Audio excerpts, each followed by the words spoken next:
बोधगया स्थित सरस्वती मंदिर में भव्य यज्ञ का अनुष्ठान किया गया है। इन दिनों इस मंदिर में श्रद्धालु पूजा अर्चना के लिए घंटों कतारबद्ध खड़े होकर अपने अपने वारी का इंतजार करते नजर आ रहे हैं। मंदिर के बाहर छोटी छोटी दुकानें लगाई गई है और बच्चों को खेलने के लिए झूला भी लगाया गया है।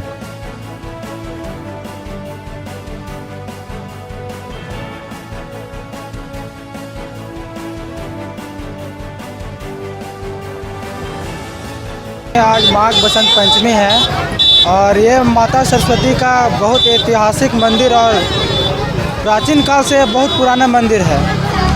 तो आज माता सरस्वती का दर्शन करने के लिए पब्लिक और श्रद्धालुओं के बीच में आज करीब कम से कम 5 से 6 हज़ार के बीच में पब्लिक यहाँ पे उपस्थित हुए और पूजा माता को दर्शन किए और इसको साथ साथ आशीर्वाद प्राप्त किए हैं। और साथ ही में एक यज्ञ भी हो रहा है, करीब 2-3 दिन से स्टार्ट है और 20 तारीख को मतलब लास्ट दिन है। तो इसके लिए बहुत धूमधाम से यज्ञ भी मनाया जा रहा है माता सरस्वती के लिए। बता दें कि अंतर्राष्ट्रीय पर्यटक स्थल बोधगया के पूर्वी छोर पर निरंजना और मुहाने नदी के संगम स्थल पर जिले का इकलौता मां सरस्वती का मंदिर है, जहां आस्थावान न सिर्फ सरस्वती पूजा के दिन बल्कि सोमवार वाले अमावस्या के दिन भी आस्था के साथ मां की पूजा अर्चना करने आते हैं। इस मंदिर की इतनी महत्ता है कि आसपास के इलाके के लोग संतान प्राप्ति की चाह में भी यहां आकर पूजा अर्चना करते हैं और कईयों की इच्छा को पूरी करने के लिए सरस्वती मंदिर ज्ञात है। आज से 3 वर्ष पहले यहाँ एक यज्ञ हुआ था, हम लोग कराए थे मिलके और माता रानी से मांगे थे कि अगर इसमें पुल अगर मैया दे देती हो तो समाज का कल्याण हो जाता, आने जाने का रास्ता क्लियर हो जाता है।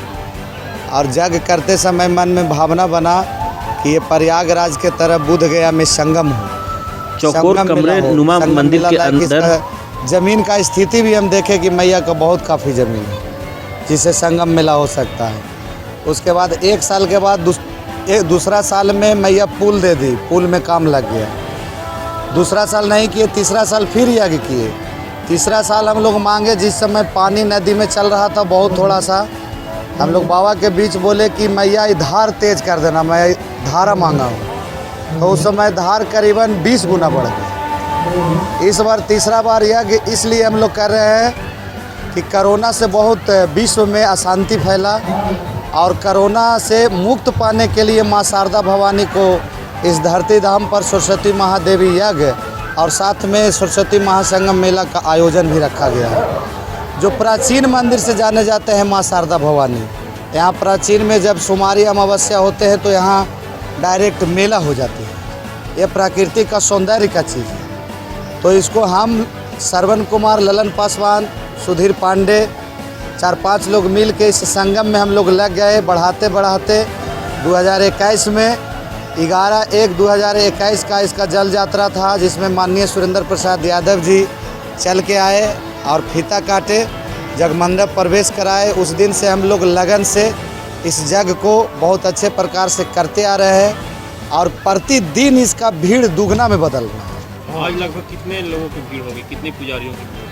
आज कम से कम यहाँ पर भीड़ होगा तो मैं समझता हूँ 30 से 40 हज़ार आदमी अभी तक दर्शन करके चले गए और शाम तक लगता है लमसम 30-40 हज़ार आने का संभावना और है। पुजारियों के लिए क्या कोई व्यवस्था भी है यहाँ यज्ञ के बाद? पुजारियों के लिए मैया का दर्शन है। बीच में पानी नहीं रहने के कारण कुंड को खत दिए हैं, कुंड से पानी लेकर लोग स्नान कर रहे हैं और मैया का दर्शन करके अपना मन चित्त को पवित्र कर रहे हैं, तर्पण कर रहे हैं, मैया का शक्ति प्रदान कर रहे हैं, ले रहे हैं। जो ये चलता रहे और लोग में जानकारी होता रहे और इस मेला में संगम में अपने तन मन को पवित्र करके अपने सफलता को पावे, यही सबसे विनती और आग्रह है। मां सरस्वती की लगभग 4 फीट ऊंची दुर्लभ काले पत्थर की प्रतिमा स्थापित है। मां की प्रतिमा अष्टभुजी है और प्रतिभा के बाएं हाथ में बीना और दाएं हाथ में पुस्तक दृष्टिगत होता है। पत्थर की प्रतिमा में मां सरस्वती के कलाई, गले में आभूषण भी दर्शाए गए हैं। मंदिर से सटे उत्तर दिशा में कई शिवलिंग और एक चरण चिन्ह भी स्थापित है। जानकारी है कि इस स्थल की महत्ता की चर्चा सनातन धर्म के ग्रंथों में मिलती है। धर्म ग्रंथ में यह भी वर्णित है कि जहाँ दो नदियों की धारा एक स्थल पर मिलती है वहाँ अंतर्धारा सरस्वती स्वरूप शामिल हो जाती है। यह सोमवारी अमावस्या के दिन श्रद्धालु स्नान, दर्शन व पूजा अर्चना के साथ साथ दान पुण्य का धार्मिक कृत्य करते हैं। ये माँ सरस्वती का मंदिर है और यहाँ पर जो भी सच्चा मन से मनोकामना मांगता है उसका मनोकामना पूर्ण होता है। और ये बहुत प्राचीन मूर्ति है माँ सरस्वती का।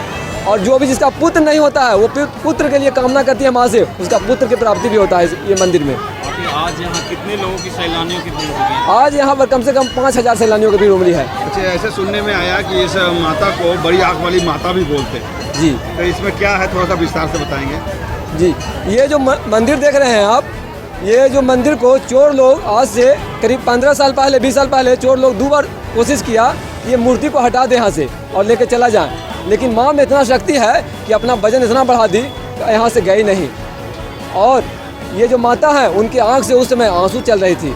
लोग कहते हैं, हमारी दादी वगैरह बोलते हैं, हमारी दादी पहले रहते सेवा करते थे, हमारे दादा पहले रहते थे, बाद में हम यहाँ पर सेवा कर रहे हैं करीब 15 साल से।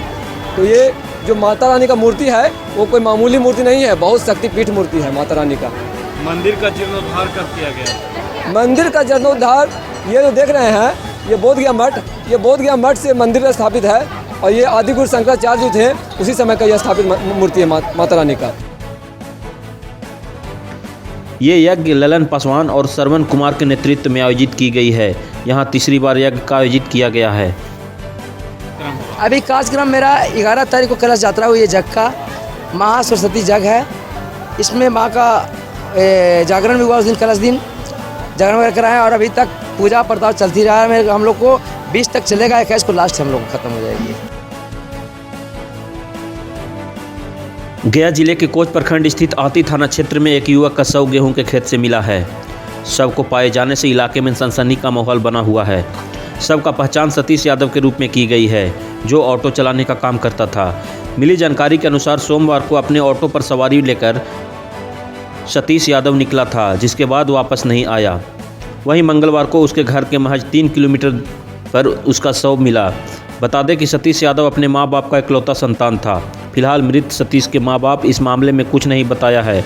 घटनास्थल पर कोच थाने की पुलिस अपने दल बल के साथ पहुंच चुके थे।